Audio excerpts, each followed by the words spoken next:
오늘 우리는 구약 성경 사무엘상 28장 3절로 7절의 말씀을 보겠습니다. 신약 구약 성경 457면 사무엘상 28장 3절로 7절인데요. 우리 한 목소리로 함께 합독하겠습니다. 구약 성경 457면 사무엘상 28장 3절로 7절입니다. 함께 합독하실까요? 사무엘이 죽었으므로 온 이스라엘이 그를 두고 슬피 울며 그의 고향 라마에 장사하였고 사울은 신접한 자와 박수를 그 땅에서 쫓아내었더라. 블레셋 사람들이 모여 수넴에 이르러 진침해 사울이 온 이스라엘을 모아 길보아에 진쳤더니 사울이 블레셋 사람들의 군대를 보고 두려워서 그의 마음이 크게 떨린지라. 사울이 여호와께 묻자오되 여호와께서도 꿈으로도 우림으로도 선지자로도 그에게 대답하지 아니하시므로 사울이 그의 신하에게 이르되 나를 위하여 신접한 여인을 찾으라. 내가 그리로 가서 그에게 물으리라 하니 그의 신하들이 그에게 이르되 보소서 엔돌에 신접한 여인이 있나이다. 아멘. 우리는 강력한 것을 표현할 때 메가톤급이다 이렇게 표현합니다. 강력한 일을 만났을 때. 근데 성경은 메가톤급 말씀으로 가득 채워져 있습니다. 우리가 지치고 힘들 때 메가톤급 위로의 말씀으로 새 힘을 주시고 갈 바를 알지 못할 때 메가톤급 같은 강력한 빛으로 우리의 길을 안내하신 분, 그분이 하나님이시죠. 그뿐만이 아닙니다. 때로는 우리가 바른 길을 벗어나서 잘못된 길로 걸어가고 있을 때 메가톤급 권면을 통해 우리가 걸어가는 삶의 방향을 선회하게 인도하세요. 그런가 하면 메가톤급 경고도 있어요. 저는 성경을 보면 하나님의 경고가 가득하지만 그 하나님의 경고 중에 가장 강력한 경고는 오늘 본문이라고 생각이 됩니다. 저는 사무엘서를 오랫동안 연구했고 사무엘서를 지난 목회 여정 가운데 많이 훑어보았습니다마는 사무엘서만큼 경각심을 주는 성경이 따로 없다 할 만큼 메가톤급 경고를 주고 있는 성경이 오늘 본문입니다.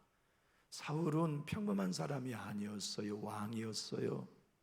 그가 처음 왕이 되었을 때에는 성령 충만도 받았고 애언도 했습니다.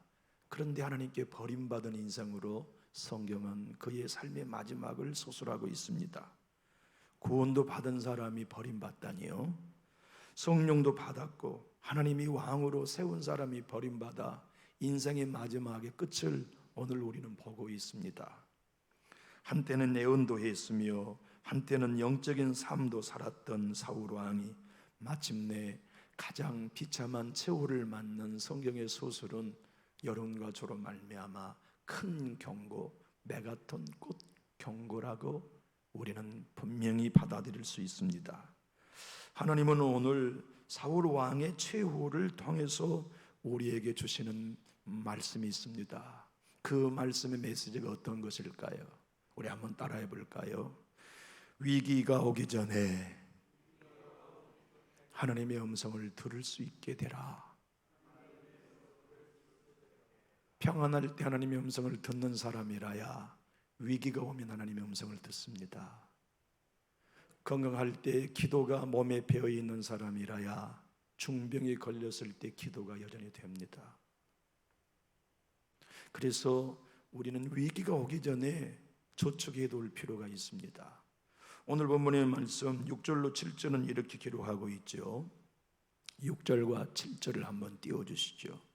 사울이 여호와께 묻자오되 여호와께서 꿈으로도 우림으로도 선지자로도 그에게 대답하지 아니하시므로 사울이 그의 신하들에게 이르되 나를 위하여 신접한 여인을 찾으라. 내가 그리로 가서 그에게 물으리라 하니 그의 신하들이 그에게 이르되 보소서 엔돌에 신접한 여인이 있나이다. 사울 왕의 인생은 이제 이후 28장 이후를 읽어보면 내일 전투가 벌어져요. 그리고 전사에 죽어요. 죽음 전날이 있었던 사건이 오늘 본문이에요. 그의 인생의 최후의 전쟁 길보아 전투가 준비되고 있어요. 내일 싸워요. 내일 출전해요. 적군은 너무 막강한 블레셋이었고 자기가 믿을 수 있었던 충성스러운 군대 장관 다윗은 지금 블레셋 나라의 토항에서 거기서 망명생활을 살고 있어요. 사울은 알았어요. 다윗이 있어도 우리가 쉽지 않은 전쟁인데 다윗이 적군 블레셋 왕 아기스의 편에 나를 공격해 오면 우리는 속절없이 패망할 수밖에 없다는 걸 직감했어요. 너무나 다급했지요. 그래서 꿈을 통해서 하나님 응답해 주세요. 내가 어떻게 해야 합니까? 하나님이 대답하지 않았어요. 대제사장의 흉배 안에 있는 우림을 갖고 와라. 그래서 내가 어떻게 해야 할지를 하나님께 좀 물어다오. 그런데 하나님이 우림과 둠밈을 통해서도 대답하지 않으세요. 이건 여러분 하나님을 믿는 모든 사람들에게 절대 경험해서는 안 될 일입니다. 여러분과 저의 인생의 삶을 젊을 때도 이런 일을 통과하면 안 되고 특별히 나이 들어서 이런 일은 우리에게 없어야 해요. 사울은 최종적으로 선지자를 끌어모았어요. 수많은 선지자들에게 부탁했습니다. 여러분 나를 위해 기도해 주오. 지금 내가 야단 났어. 여러분이 아시다시피 내가 하나님의 음성을 들어야 되겠는데 하나님이 꿈으로도 말씀하지 않고 우림으로도 말씀하지 않고 있어. 그러니 기도하는 그대들이 하나님의 음성을 듣는 그대들이 기도해서 나에게 하나님의 음성을 들려주어.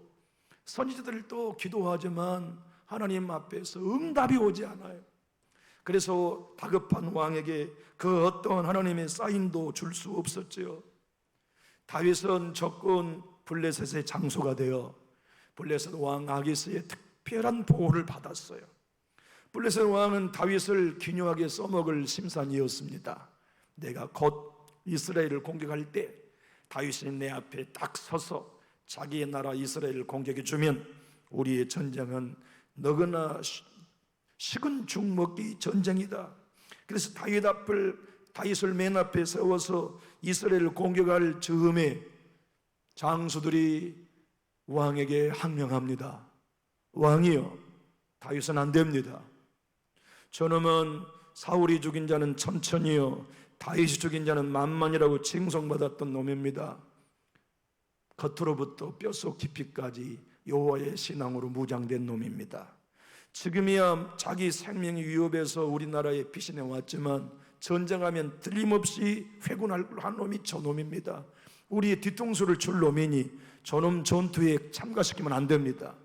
근데 임금은 완강했어요. 아니다. 이 다윗은 나의 근위대장이 될 거다. 그러니 이번 전쟁에 참전하여 혁혁한 공을 세우게 하겠다. 장수들이 왕에게 이렇게 얘기했습니다. 왕이여, 다윗 왕을 제 전선에 세우기 원하신다면 세우십시오. 그러나 우리는 이 전쟁에 빡겠습니다.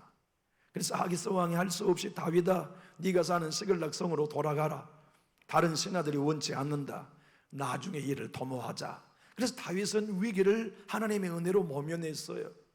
그게 29장의 이야기로 소개되고 있습니다. 그런데 문제는 오늘 본문 3절에 사무엘이 죽고 나자 사울 왕이 취한 조치는 이스라엘 땅의 모든 무당과 박수, 신접한 사람들을 다 내어 쫓았어요. 쉽게 말하면 일소했어요. 그런데 지금 그가 하나님의 응답이 오지 않자 응답을 받기 위해 선택한 방법은 아직도 몰래 숨어있는 이스라엘 내의 무당을 찾는 것이었습니다. 여러분, 성경이 지금 조선시대 이야기하고 있는 거 아닙니다. 이스라엘 나라 속에 이스라엘의 그 유명한 왕정시대에 있었던 이야기를 하고 있어요. 그 시절에도 무당들이 있었고 그 시절에도 귀신의 영을 따라 누군가에게 하늘의 신의 음성을 대신 전해주는 영미들이 있었단 말이죠. 그런데 오늘 본문을 가만히 보면 신하들도 사울 몰래 무당들에게 찾아갔던 모양이죠. 그러니까 금방 엔돌이라는 동네에 여자 무당이 있다는 걸 알고 소개해 주었을 것 아닙니까? 엔돌이란 말은 흐른다 하는 뜻입니다. 샘의 물이 흐른다는 뜻이어서 원어적인 의미는 거주하는 샘이란 뜻이 엔돌이에요. 아마 그 동네 사람들은 물이 흐르듯이 하나님의 영이 흐르기를 원한 소망을 가졌겠지요. 그런데 오늘 보면은 하나님의 영이 아닌 귀신의 영, 점치는 영이 흐르고 있는 동네가 바로 여기 엔돌이었어요. 임금은 다른 백성들이 두려웠어요. 내가 하나님께 기도하는 모습은 보여주고 싶지만 무당에게 찾아가 점을 보러 가는 걸 숨기고 싶었어요. 그래서 변장하고 다른 2명의 호위 군사도 변장을 시켜 무당 여자의 집에 들어갔어요. 그리고는 그대가 나를 위해 좀 기도해 주라. 나는 사울 왕이 무당들을 다 죽이기로 했기 때문에 점칠 수가 없습니다. 괜찮아다. 내가 여호와의 살아계심으로 맹세하는데 너 안 죽는다. 근데 이 무당이 진짜 무당이었어요. 변장하고 있는 사울 왕을 이제 보면서 그의 음성을 듣더니 당신 사울 왕이시구만요. 어째요 나를 죽이려고 함정을 파십니까? 그러니까 사울 왕이 너무나 다급했어요. 괜찮아다. 내가 너 안 죽이고 살려줄게. 너 나를 위해 죽은 사무엘의 영혼을 불러서 나에게 좀 이 답답한 상황에 해답을 주게 해라. 그래서 그 여인은 자기의 영적인 힘을 빌려가지고 사무엘의 영혼을 불러 올립니다. 그리고 사무엘이 이 여인의 음성을 통하여 사울에게 위급하고 심히 떨고 있는 사울에게 희망의 이야기는 하나도 들려주지 않아요. 그 전에 들려주었던 이야기, 그 전에 들었어야 할 이야기 그대로 네 나라를 내가 이미 빼서 다윗에게 준다. 그리고 너는 내일 전사한다. 그리고 네 아들도 전사한다. 그 충격적인 무당을 통한 사무엘의 음성을 듣고 기절해 버렸다고요. 여러분이 아시다시피 사울왕은 오랫동안의 우울증을 앓았고 불면증을 앓았을 뿐더러 그는 정신착란과 함께 심신빈약자로서 매우 혼돈과 연약함 가운데 있었습니다. 맨날 며칠 먹지도 못하고 지쳐있는 그가 쓰러지자 무당이 그를 위하여 음식을 차라. 왕이시여, 이렇게 쓰러지면 안 됩니다. 아니다, 내가 지금 무엇을 먹을 수 있겠냐? 왕이여, 그러지 마시고 내가 차려드린 음식을 잡수시고 힘을 내십시오. 그래서 사울 왕은 세상의 신하들이 준 음식도 아니고 왕비가 준 음식도 아니고 무당이 주는 음식을 인생 최후의 마지막 만찬으로 먹었어요. 그 식사가 인생의 마지막 식사가 됐어요. 성경이 우리에게 경고합니다. 여러분과 저를 사랑하는 성령의 사람들이여, 끝까지 성령이 흐르는 엔돌의 사람이 되라. 끝까지 하나님의 음성을 듣는 믿음의 사람으로 살다 인생 최후에 성령이 주시는 만찬을 먹고 하늘에서 눈 떠라. 하나님이 주신 은혜의 만찬을 먹고 천국에서 눈 떠라. 성령이 주신 위로의 만찬을 먹고 천군 천사들의 손을 힘입어 아버지 보좌 앞에 서서 삼급과 칭찬을 받는 자가 되라고 경고해 주세요. 성경은 온통 깨어 있으라. 그날이 가까울수록 깨어 있으라. 삼가 조심하라고 끊임없이 우리를 경고하시면 우리 누구도 사울처럼 인생의 마지막에 하나님의 버림받는 길에 설 수 있는 위험이 있기 때문에 경고해 주시는 것이죠. 유진 피터슨은 이렇게 말합니다. 사울왕은 동정이라고 하는 피 한 방울 줄 수 없는 무당 여인에게 동정을 최후에 받게 되고 무당이 주는 음식을 최후의 식사로 먹고 다음날 전사했다고요. 영국의 존 프레스톤이라고 하는 유명한 목사님이 계십니다. 그분은 그의 책에서 오늘 사울을 이렇게 증거해요. 사울 역시 블레셋과 전쟁을 시작하려 할 때 그 위험에서 벗어나 피할 곳이 없었습니다. 하나님께서는 그를 떠나셨기에 그는 영매를 찾아야만 했습니다. 반면 다윗의 경우를 보십시오. 그는 큰 위기의 순간에 백성들로부터 돌에 맞아 죽을 상황에도 피난처를 지니고 있었습니다. 바로 자신이 하나님 안에서 스스로 용기를 얻는 것이었지요. 따라서 여러분은 다윗이 자주 여호와는 나의 피할 바이시요 나의 방패시라고 고백할 수 있는 고백을 가지고 있어야 합니다. 평안할 때 우리는 피난처를 가지고 있어야 합니다. 넉넉할 때, 건강할 때, 모든 일이 잘 될 때 우리는 예수 피난처 가지고 있어야 합니다. 그 평안할 때 예수 피난처 가지고 있어야, 하나님이 나의 산성이요 요새인 피난처를 가지고 있어야 위급할 때 하나님 만날 수 있습니다. 위급할 때 꿈으로도 대답해 주실 것이고, 위급하고 심히 두려울 때 선지자를 통해서도, 담임 목사의 설교를 통해서도, 새벽기도를 통해서도 주님 응답하실 것입니다. 예수 믿는 우리는 그 점 때문에 세상에 힘을 얻고 사는 것 아닙니까? 항상 하나님이 나에게 대답해 주시는 삶 말입니다. 내 자녀들을 위해 기도해도 어떻게 해야 할지를 대답해 주시기 때문에 기도에 힘이 나는 것 아닙니까? 우리의 위기를 만났을 때 기도함으로 하나님이 꿈으로 대답해 주시고, 선지자로 대답해 주시고, 우리의 작정을 통해서도 대답해 주시는 그 은혜 때문에 우리는 언제나 다윗의 길, 하나님이 나의 피난처십니다, 예수님이 나의 피난처십니다, 성령님이 나의 산성이십니다 고백하지 않나요? 존 프레스톤은 이어서 이렇게 말합니다. 날씨가 화창한 날 사람들은 피할 곳을 찾지 않습니다. 필요 없다고 생각하기 때문입니다. 하지만 폭풍은 곧 다가옵니다. 따라서 비가 올 날을 미리 준비하는 것이 바람직합니다. 교회가 그분과의 첫사랑을 벌였을 때 그리스도께서는 그들의 촛대를 옮기셨습니다. 하나님께서 촛대를 옮기시는 경고는 완전한 패간 상태에 떨어졌기 때문이 아니라 첫사랑으로부터 상당한 수준으로 떨어졌기 때문이었다는 걸 신자들은 알아야 합니다. 여러분, 우리는 배어가지 않고 습관과 타성에 따른 신앙생활을 하고 있는 것으로 평안하다, 내 신앙은 온전한 신앙이라고 착각하기가 쉬워요. 그러나 존 프로스트는 얘기합니다. 사울왕과 다윗의 차이는 오직 하나, 첫사랑을 가까이 하고 있었는가, 그 첫사랑 안에 있었느냐를 우리에게 도전하고 있습니다. 우리 주님이 요한계시록 1장 20절에 말씀하신 것처럼 일곱 뼈는 일곱 교회의 사자요, 일곱 촛대는 일곱 교회에게 주님이 말씀하신 것처럼 오늘 우리에게도 말씀하십니다. 내 은혜의 촛대가 네 머리에 계속 머물기를 원한다. 내 은혜의 촛대가, 내 기도의 응답의 촛대가 너희 가정, 너희 자녀의 머리 위에 계속 있기를 원한다. 나 옮기게 하지 말아다오. 내가 남존육 교회에 내 성령의 촛대를 계속 두고 싶다. 내가 구름 타고 세상에 내려가는 날 동안 내 영광이 임재하는 남존육 교회가 되도록, 모일 때마다 하나님의 음성을 듣도록 꿈을 통해서, 우림을 통하여, 선제를 통하여, 찬양을 통하여, 할렐루야 찬양들을 통하여, 중창단의 인도를 통하여, 담임 목사의 설교를 통하여, 구역 예배를 통하여, 작은 교제와 큰 교제를 통하여 나의 대답을 듣는 첫사랑을 유지하기를 원한다. 주님이 경고하고 계십니다. 하나님은 알고 계십니다. 어느 때보다도 위기의 때에 우리에게는 하나님이 필요하다는 것을 말입니다. 건강할 때보다는 중환자실에 누워있을 때 하나님의 은혜가 필요합니다. 물질이 넉넉할 때보다는 물질이 핍절할 때 하나님의 은혜가 필요합니다.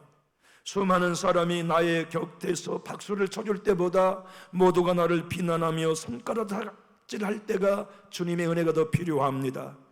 나에게 계획되어진 모든 일들을 주어진 사회적인 역량과 지위와 건설을 통하여 막힘없이 풀었을 때보다도 내 나이가 들고 모든 것이 다 내 주변에 힘이 소진해버린 그때에 여전히 내 기도를 꿈으로도 응답하시는 영성이 필요합니다.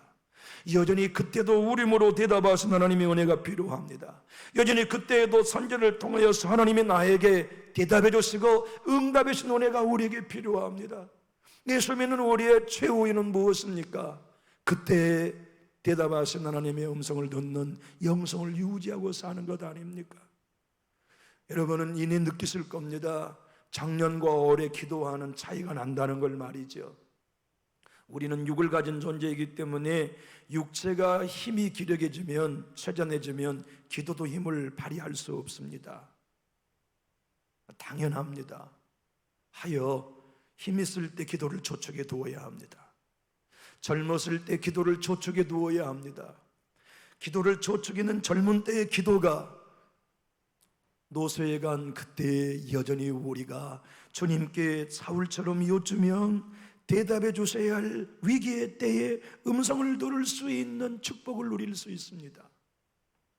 레드 바스라고 하는 사람은 위기 때 응답받는 사울과 다윗의 차이 하나를 이렇게 설명합니다. 사울과 달리 다윗은 가장 밑바닥에 내려갔을 때 하나님께로 돌아섰습니다. 그는 울 기력이 없을 때까지 가슴이 찢어지게 울고, 그래서 주님은 눈물로 주님을 애원하는 다윗을 주목하셨습니다. 그가 흐르는 눈물을 주체하지 못하며 얼굴을 둔 순간 하늘은 능력과 승리로 응답해 주셨습니다. 승리로 가는 길을 여는 순간이었고, 축복으로 가는 계단이 올라선 순간이었습니다. 하나님이 그의 인생에 세우신 목적이 이루어지기 시작한 순간이, 사울에게는 하나님이 대답하지 않는 순간이었고, 다윗에게는 하나님이 묻자와 이르되 하나님이 대답하신 순간이었습니다. 우리의 내일은 오늘 결정됩니다. 우리의 내년은 금년에 우리의 신앙으로 결정됩니다. 우리의 인생의 최후의 노년 한 달, 최후 주님 앞에 가야 할 바로 그의 최후의 연애는, 우리의 영성은 그때 전까지 살았던 우리의 기도의 저축, 평안할 때 응답을 경험하는 우리의 영성이 있어야만 최후의 때에 우리는 여전히 대답하신 하나님의 음성을 듣고, 여전히 우리의 삶과 남은 영혼을 인도해 가시는 하나님의 대답을 따라 천국까지 갈 수 있습니다. 찰스 스펄전 목사님은 이렇게 그 당시 도전했습니다. 여러분 평안하십니까? 그러면 기도하십시오. 기도하기 가장 좋은 때이기 때문입니다. 여러분 환난이 크십니까? 기도하십시오. 지금이야말로 기도가 가장 필요한 때이기 때문입니다. 레스파스는 또한 이렇게 우리에게 도전합니다. 바로 다윗이 위급할 때 하나님께 묻자와 주님이 대답하시는 사실은 가장 복음적인 구약의입니다. 예수님은 우리가 돌이켜 어린아이처럼 되라고 말씀하시고, 누구든지 나를 따라오려거든 십자가에서 자기를 부인하라고 하신 말씀은 다윗을 두고 이런 말입니다. 자기를 부인하는 사람이야 위급할 때 하나님께 묻고 주님께 용기를 얻으며 다윗처럼 하나님을 만나 승리와 축복을 보장받습니다. 당신 곁에 눈을 들어 보십시오. 다윗 곁에 하나님이 계셨던 것처럼 승리의 주님이 당신과 함께 계십니다. 코로나로 인하여 이 땅의 모든 교회는 더욱 정신 차려 기도해야 될 때입니다. 코로나의 환경으로 인하여 목회자를 비롯하여 모든 성도가 이제는 내 신앙과 모든 삶에 대하여 더욱 정신을 차리고 경각심을 가져야 할 때가 아닙니까? 교회는 언제나 위기의 때에 더 기도에 불탔습니다. 6.25 때에 교회들은 더욱 기도했고, 대한의 주권을 빼앗겼을 때 교회는 더욱 간구했습니다. 우리도 과거에는 배고프고 가난할 때 둥록금이 와야 할 한 달 전부터 금식하지 않았습니까? 내 자녀들의 결혼을 위하여서 아무것도 준비하지 못한 친정 부모로서 우리는 기도할 수밖에 없지 않았습니까? 내 아내가 병력하여 생명 위급할 때 우리는 기도로 치료하신 하나님을 경험했고, 우리의 자녀들의 진로를 위하여 결정할 힘이 내게 없을 때 기도하며 하나님의 응답을 우리는 대답으로 받아오지 않았습니까? 어느덧 평안해졌고 어느덧 넉넉해진 이후에 우리는 이제 우리 힘으로 인생을 살아가려고 하는 환경이 있다면, 코로나를 통해 하나님은 우리에게 경고하고 계십니다. 첫사랑으로 회복해라. 나에게 묻고 기도하면 대답받는 영성을 회복해라. 지금이야말로 교회의 마지막 주어진 기회다. 지금이야말로 목회자와 성도들이 깨어 하나님의 은혜를 다시 공급받을 수 있는 마지막 기회다. 저는 지난 월요일에 저와 함께 공부의 그룹에 있었던 목회자들에게 단체 카톡으로 편지 한 통을 보냈습니다. 저는 이 코로나의 환경에 정말로 심각하게 반응하고 싶습니다. 코로나고는 이 환경을 통하여 교회가 계획되어야 한다고 하는 하나님의 준엄한 명령을 제 온몸으로 받고 있습니다. 하지만 저는 우리 교회를 개혁할 힘이 없습니다. 여러분도 개혁 못합니다. 코로나로 흔들려 있는 예배 하나도 제 임의대로 개혁해내지 못하지 않습니까? 하여 저는 코로나를 통하여 개혁할 수 있는 딱 한 사람, 저 자신을 개혁해 갈 것입니다. 그래서 후배 목사님들에게 우리가 사울의 인생과 같이 최후를 맞지 아니하고 다윗의 인생처럼 하나님께 여짜오되 하나님이 대답하시는 영성을 소유하자고 하는 애달픈 마음으로 카톡을 통해 편지를 보냈습니다. 그 편지 일부를 제가 겸손한 마음으로 제 자신이 인생의 최후를 맞는 사울 같은 길을 걷지 아니하고 다윗 같은 길을 걷기 원하는 마음으로 고백합니다. 인류 역사상 단 한 번도 경험하지 못했던 코로나19 팬데믹 정중앙에 우리는 갇혀 있습니다. 단 한 사람, 한 가정, 한 지역, 한 국가도 제외될 수 없는 캄캄한 터널 속에 헤매고 있습니다. 누구를 막론하고 모두가 자신의 삶에 대해 각성하지 않으면 안 되는 때를 지나고 있습니다. 이때 가장 먼저 그리고 가장 통렬히 각성해야 하고 각성을 요구받는 것은 교회입니다. 교회가 달라져야 하고 본질로 돌아가야 하는 것은 두말할 나위 없는 사실입니다. 교회의 교역과 변화는 이제 숙명입니다. 지체할 수 없습니다. 지금 변화되지 않으면 변화할 기회마저도 잃을 수 있습니다. 교회의 변혁과 계획을 이루어가는 길은 이제 숙명입니다. 하나님은 지금 교회의 변화를 요구하고 계시다고 누구나 다 깨닫고 있습니다. 지금과 같이 교회의 타락과 설교자들의 무능 앞에서 본질로 돌아가야 한다고 외친 시대가 지난 역사 가운데 적지 않았습니다. 그리고 그 일을 시도하여 성공을 거둔 예 역시 적지 않았습니다. 그들 중 영국의 선교들이 있었습니다. 영적 암흑기, 강단과 회중의 괴리, 설교자들의 무지와 게으름, 지도자들의 영적 무감각 감동을 총체적으로 안고 있었던 영국 성공회를 다시 새롭게 하는 운동이 청교도 운동이었습니다. 청교도들은 교회의 개혁의 방향을 정확히 알고 있었고 그 방향대로 계획을 이루어냈습니다. 그것은 교회 개혁은 설교자의 계획이 있고 설교자의 개혁은 설교의 계획이 있으며 설교의 개혁은 서재의 계획에 있었다고 믿었습니다. 하여 코로나19 팬데믹으로 서재의 계획을 이루어내지 못한 목회자는 분명 알곡이 아닌 쫄중이로 구별되고야 말 것입니다. 이 엄청난 사건과 영적 도전 앞에서 자신의 목회의 설교와 목회 자신의 변화를 고민하지 아니하는 설교자는 마음이 완악하고 목이 굳은 이스라엘 백성과 다르지 않을 것입니다. 마틴 노이전슨 목사님의 설교의 가치를 다음과 같이 정의했습니다. 설교 사역이란 내게 있어서 어떤 소명보다도 가장 높고 위대하고 영광스러운 소명이라는 점입니다.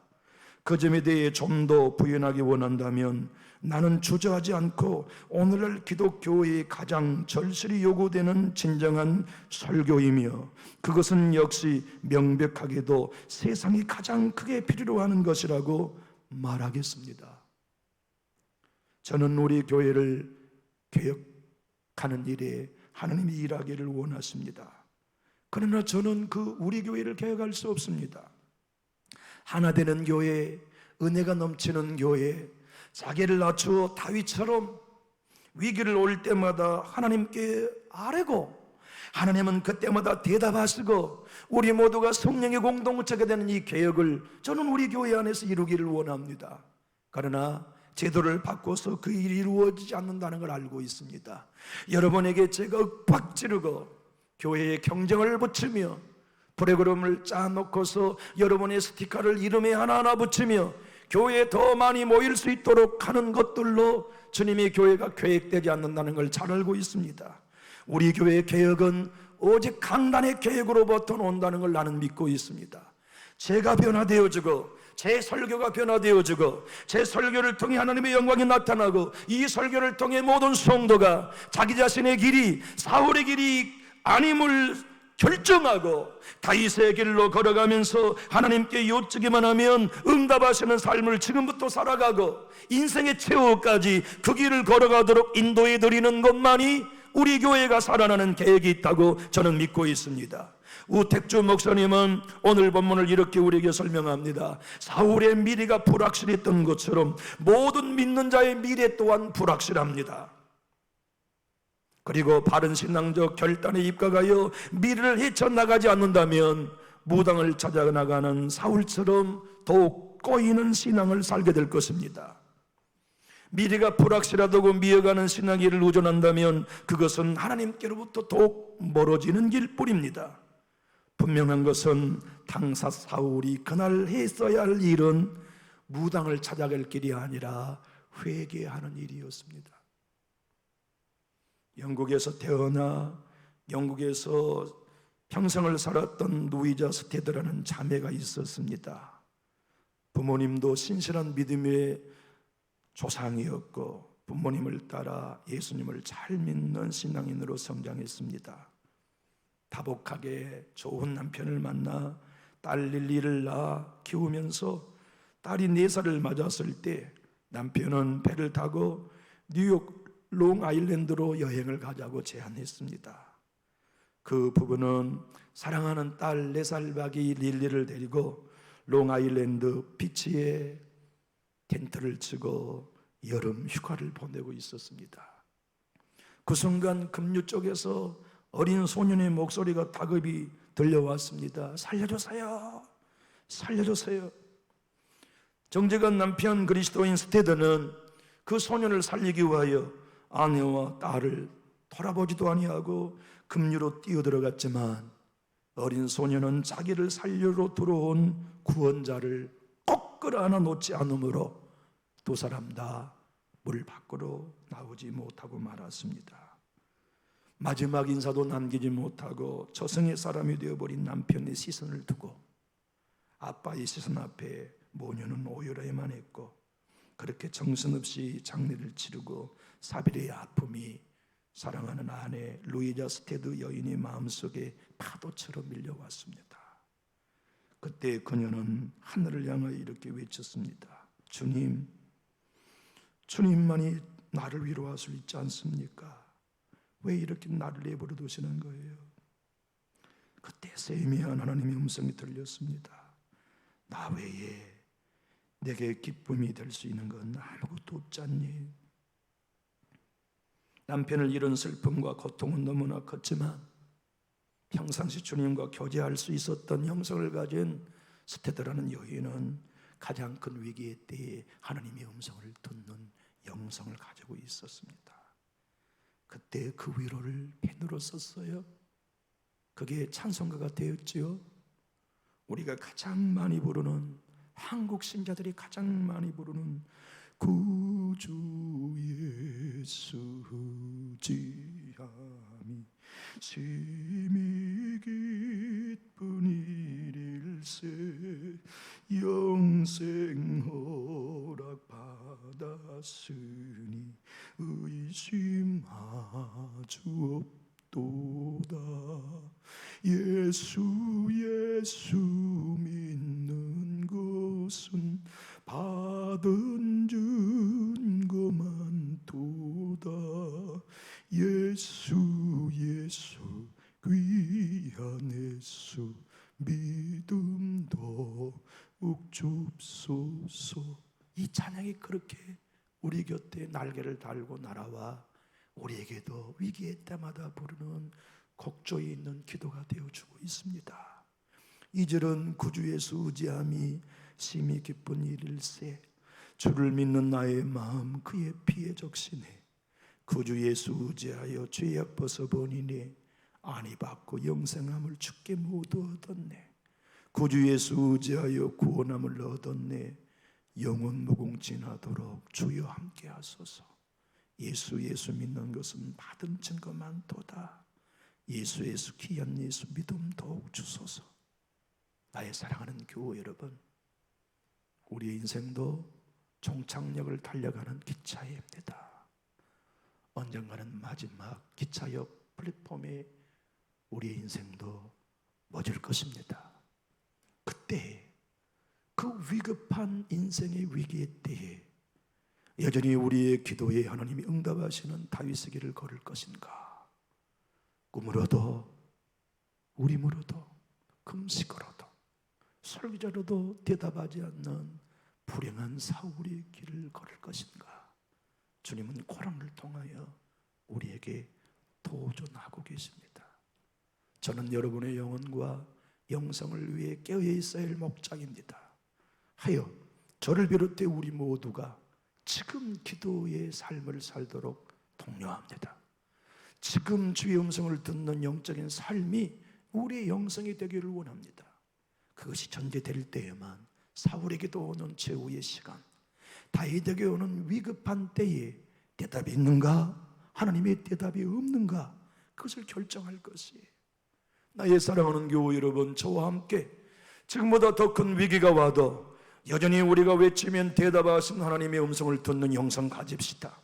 우리의 가정에, 우리의 자녀들에게, 우리 교회에 하나님께 외치기만 하면 그분이 대답하시는 영성을 지금 소유합시다. 그래서 매일매일 주님과 독대하고 주님의 음성을 들으며 다윗처럼 피난처를 소유하고 있는 그리스도인으로 살기를 작정하신다면 우리 힘있게 아멘 하실까요? 더 큰 소리로 아멘 합시다. 기도하겠습니다. 좋으신 우리 하나님 아버지, 오늘 수요일 밤을 맞이하여서 우리로 사울의 인생의 마지막의 날, 바로 그날을 통해 우리의 인생의 끝을 조명하게 하시고 어떻게 신앙하는 길이 되어야 할 것인지 바른 길로 안내해 주시며 경고해 주심을 감사합니다.